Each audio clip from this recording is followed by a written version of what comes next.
After idling for months, General Motors now has flat tyres and a dead battery. But Barack Obama's ready to hop in the driver's seat with a $30 billion jumpstart. The question is, will it spark GM's engine back to life, or has there been too much wear and tear already? General Motors, its fall and its possible rise. This is Inside Story.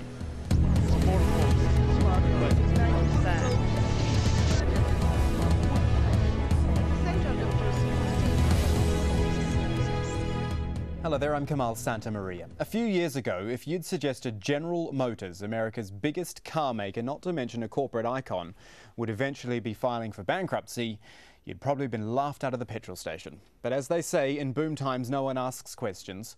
Well, boom times are over now. GM's all but collapsed, and we're left with some pretty serious questions to be answered. One's already been answered, though, and that's yes, it is going to be a very rough ride for this automotive giant. GM will be reorganized under Chapter 11 of the United States Bankruptcy Code. This law, in a way, protects companies from shutting down. It allows them to sell their assets, restructure debt, cancel contracts, close operations that normally would all have to keep going. And in a bid to rescue GM, the US government will be investing $30 billion in the company on top of the $20 billion already lent to it. Well, this investment will give the US government a 60% controlling stake. But if you listen to President Barack Obama, a controlling stake doesn't mean all-out control. So, we are acting as reluctant shareholders because that is the only way to help GM succeed. What we are not doing, what I have no interest in doing, is running GM. GM will be run by a private board of directors and management team with a track record in American manufacturing that reflects a commitment to innovation and quality. They, and not the government, will call the shots and make the decisions about how to turn this company around. So where did it all go wrong? Well, it's obviously not just one thing, quite a number of factors, and we're going to run through some ideas now. GM's cars, always well-known cars, but were they the best? Some argue GM's production took too long and it cost too much, leaving potential buyers cold. GM's also been accused of ignoring its competition. Think back 1954. 54% of the North American car market was what it had. Last year, it was down to 19%. That's not to say it didn't provide incentives, though. In fact, possibly too many. After 9/11, GM offered 0% financing on loans and then started offering rebates. They went up in some cases to $8,000. It was all about the deal, but some say, what about the car? And what about the money too? GM's financing arm, GMAC, ended up making more money than the car business, but faced with a cash crunch in 2006, it had to hive off GMAC, thus limiting the company's financing flexibility. Limited flexibility too on the road after GM killed off its plans for a mass-produced electric car. It's called the EV1. Some would say just to please the big oil companies it did that. And GM had problems too beyond the US. It bought a stake, for example, in Italy's Fiat, but then when things went bad, it bought itself out for $2 billion. So Fiat used that money to turn itself around and, well, that'll now be Chrysler's new owner. Perhaps a little bit of irony there. So much to talk about, though. Don't know if we'll get through it all, but we'll get into it right now with our guest. Joining us from Providence in Rhode Island is Robert Farago. He is the publisher of thetruthaboutcars.com. From Berkeley, California, Harley Shaken. He is a professor at the University of California and an expert on labour and free trade. And rounding out our panel in London is Gareth Leather, an economist and the auto industry chief at The Economist magazine. Gentlemen, thank you for joining us here on Inside Story. Robert Farago in Providence, I'd like to come to you first. Say that GM wasn't saved in this manner. Hundreds of thousands of jobs would go, a US icon would die, a government would stand accused of standing idle while all this happened. Surely that was the right thing to do in the end, if that was the end result. Well, the argument is that it's a kind of soft wind down as opposed to a cataclysmic end. It's not for the United States government to intervene in private enterprise like this. It sets a horrible precedent. But even more than that, the important thing to remember is this isn't going to work.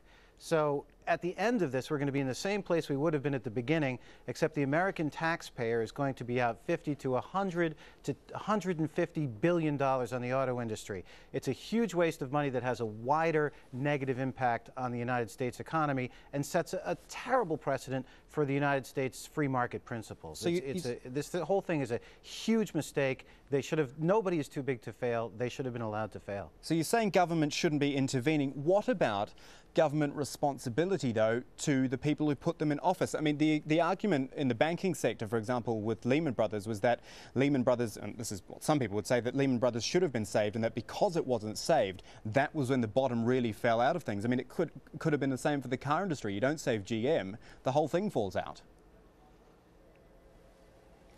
The car industry only accounts for about 4% of the United States economy. It's not as big as people make it out to be. And there was 40% overcapacity in the market before all this crisis hit. General Motors was excess to requirements in a market. And if the government intervenes, there are going to be negative repercussions. It has intervened. There are going to be negative repercussions to this move. This is a no-win situation, but putting the United States government in was the worst possible answer. Harley Shaken in California. They could have written a check to all the United Auto Workers for over $100,000. Okay, I'm going to go to Harley Shaken in California for some reaction from him. I mean, Robert Farrago makes a good point. If the government starts stepping in here, where does it stop? What if Walmart, which, as I understand, is the biggest retailer in the world, actually, not just in the US, what if it has its problems and it says, well, we need money as well? Where does it stop? Well, I think clearly there's a risk for President Obama going forward in this direction. But without what he did, it would be a certainty that we would have an economic debacle of huge proportions right now. So I think there was no alternative but to go forward. We're not breaking new ground here. The federal government has bailed out literally hundreds of companies over the years. The closest precedent, of course, is the billion-plus dollars that that Washington put in to a failing Chrysler Corporation in 1980. That had to be paid back within 10 years. In fact, that billion plus was paid back 7 years early, and Washington made $300 million on it. It isn't so much that GM is too big to fail, it is too linked to the industrial base of this country to fail. If GM fails, you'd pull down a huge chunk of the industrial base. The U.S. would become a second-rate manufacturing country, and the social cost in places like Detroit would be catastrophic. The current unemployment in the city of Detroit, formerly known as the Motor City, is over 22%. A GM failure could push that up to 35, 40%. That's not tenable. It's not tenable for Michigan, for much of the Midwest. In the midst of a recession, we could create, absent this aid, a depression that would be long in recovering from. So you're basically saying it's sort of extraordinary times call for extraordinary measures because, again, as Robert pointed out, this is not technically government responsibility. If we've got a free market, it's not the government's place, really, to be jumping in and saving it. Well, I think that's a very rigid view of what a free market's all about. What we're really looking at in a very complex world is a public-private partnership. By that logic, we should have let the entire financial system collapse. If we make the argument that the financial system is so vital to the broader economic health of this country that the government should step in, and I believe that was a correct decision with all the problems it may have, then we certainly need to make that argument for the linchpin of the entire manufacturing base in this country. We settled this in a way a long time ago in the Great Depression. The government may have been reluctant, but what FDR really forged in the United States is a public-private partnership where we retain the power of the market, but where we have the government, the public purpose, setting the rules and ensuring that the system moves forward. This is hardly a new task, and unless we embrace this in creative and bold ways right now, we could have far more problems than we're currently confronting. Very quick reply from Robert Farrago, and then I'd like to bring Gareth Leather into the conversation. The logic here is like an obsessive compulsive person, somebody who suffers from the idea that if you check the gas constantly, the house doesn't blow up. And then when the house doesn't blow up, that justifies the fact that you check the gas constantly. You can't simply say that if we hadn't done this, bad things would have happened. Bad things happen. Capitalism is creative destruction. It is the strength and the backbone of this country. And General Motors isn't that big anymore. Their market share is small, their contribution to the economy is small, and they screwed it up. They have to be allowed to fail in order to recreate themselves. This is just propping up a zombie automaker. They're a dead automaker walking, and they are not going to recover under federal protection. The federal government doesn't know how to build cars. It doesn't know how to run an efficient enterprise. It's bankrupt itself. Combining these two is like a cocaine addict having a coke dealer for a sponsor. It makes no sense at all. Some great examples there from Robert Farago. Let's bring Gareth Leather in London into our conversation. Barack Obama, we've heard him already in this program. Now he's saying he wants a quick out. Realistically, how quick can he get the government out of this? Because 60% is pretty deep in. It's going to be quite difficult for the government. First of all, the company has got to get out of Chapter 11 administration, and that people think will take about kind of 3 months minimum. If you look at Chrysler, it took even less time. Then the problem for the government is going to be what it actually does with GM when it actually owns it as a company. It's going to take quite a long time, I think, because it's going to take some time at least for General Motors to kind of properly restructure along the way it wants to.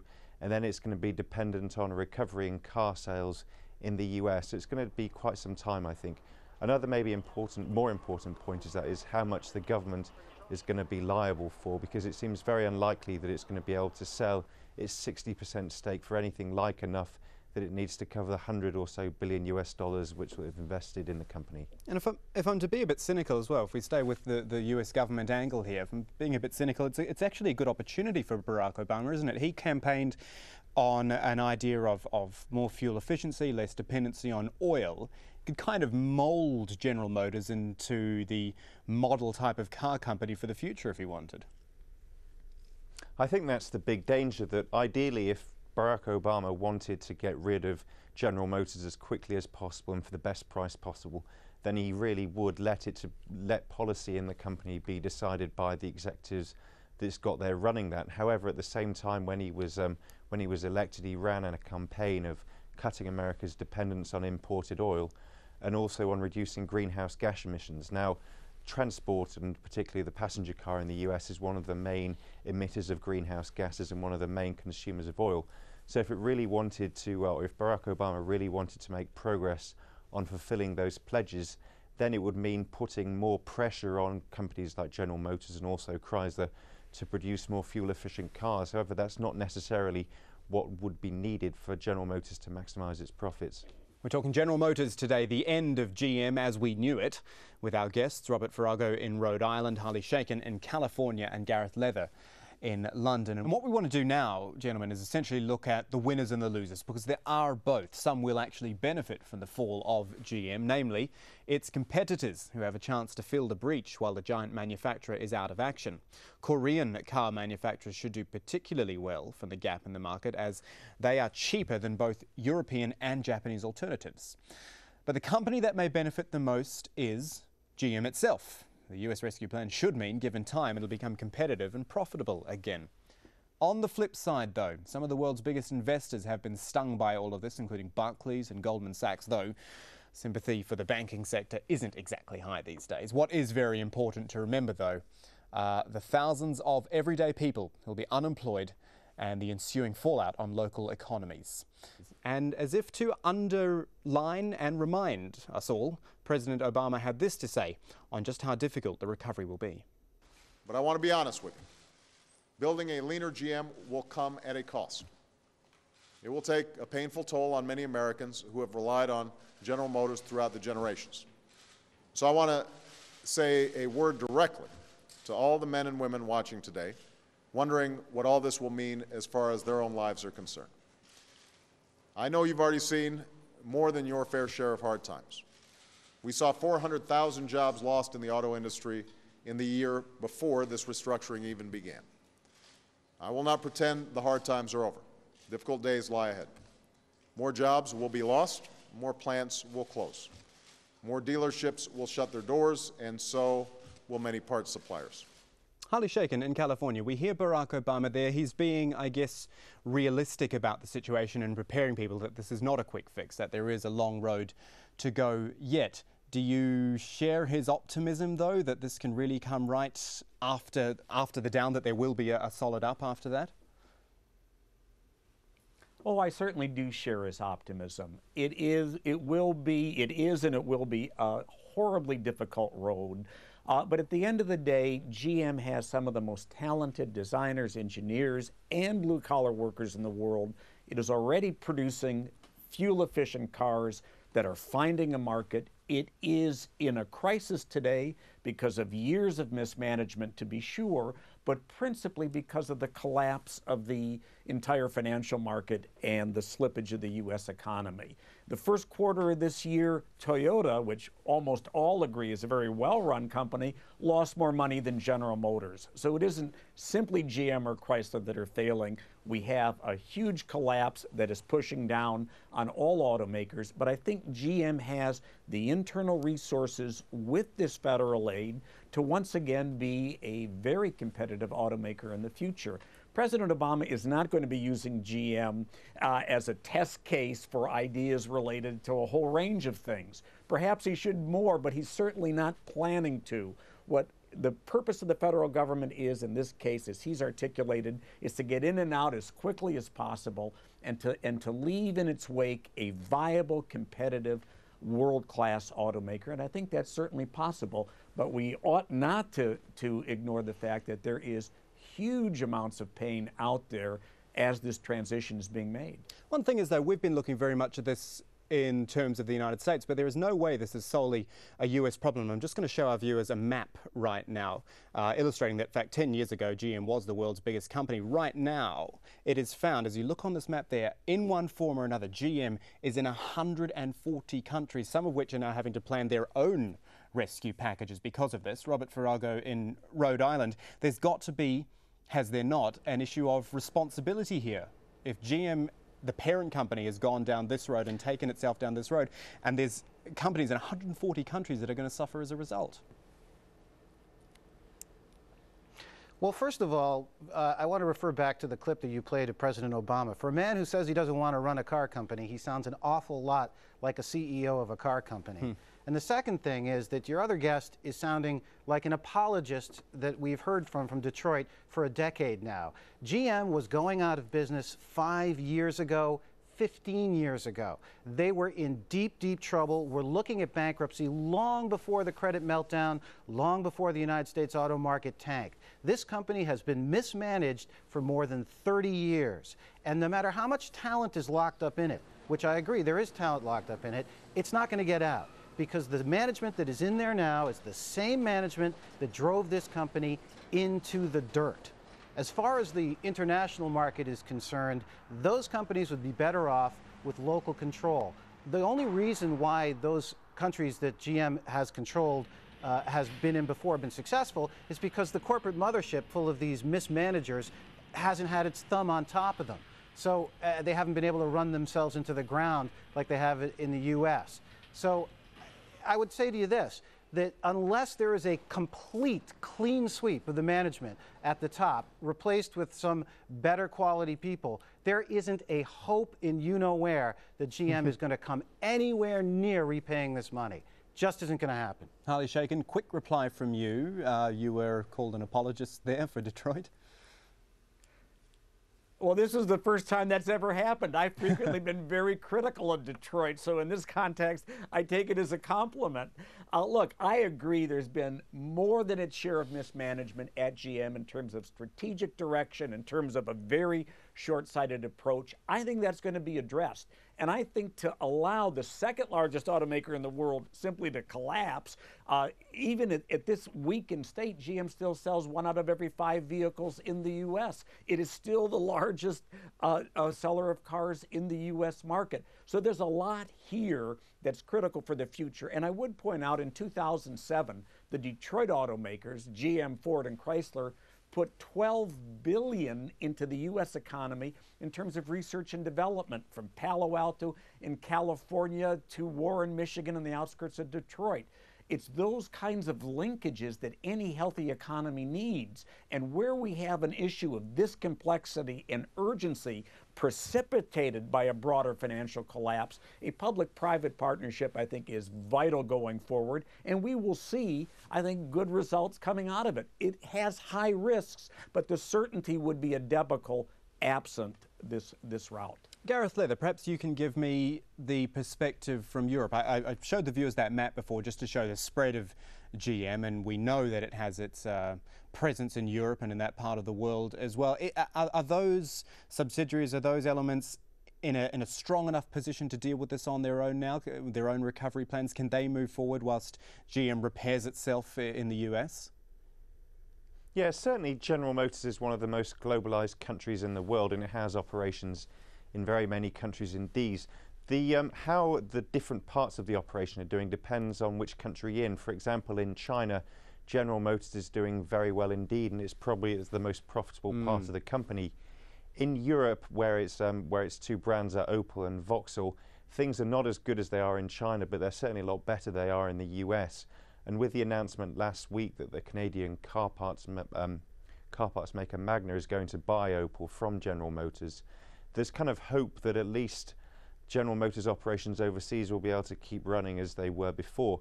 But I think even in Europe, where sales have probably fallen by as much as they have done in the US, there's going to need to be kind of deep-seated change, which is going to involve factory closures and more unemployment as well, unfortunately. And what about this idea of filling the void that I brought up a little bit earlier when we were talking about winners and losers?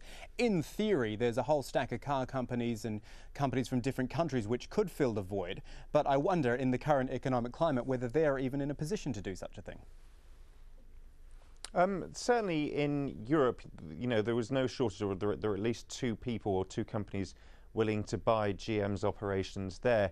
And in the US, there's no shortage of companies with operations there. All of the big Japanese companies have big operations in the US, while Ford will probably hoping to gain market share at General Motors' expense as well.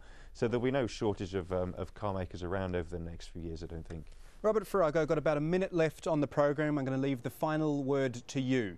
Let's gaze into the crystal ball here, and let's say I interview you in a year's time on this topic. Where do you honestly think GM will be after this injection from the US government? They'll be the same place that they've been for the last 10 years. Smaller, less competitive, with less sales. They won't have any they won't have any profits to show. The CEO of the company won't even say when they will return to profitability. They'll be just as clueless in a year as they are now. This is like leeches attached to the body. They won't even drop off though when they're gorged. It's just a travesty. The whole thing is a travesty. And of course we hope for the hundreds of thousands of employees that is not the case. Gentlemen, thank you for joining us on Inside Story. Really appreciate your thoughts. Robert Farrago in Rhode Island, Harley Shaken in Berkeley, California, and Gareth Leather joining us from London. Great discussion. Thank you, gentlemen. And thank you, our viewers, always, for joining us here on Inside Story. If you've got a comment on today's show or a suggestion for a future show, you can send it to us, email it even. InsideStory@aljazeera.net is our email address. From the whole team, though, it's goodbye for now.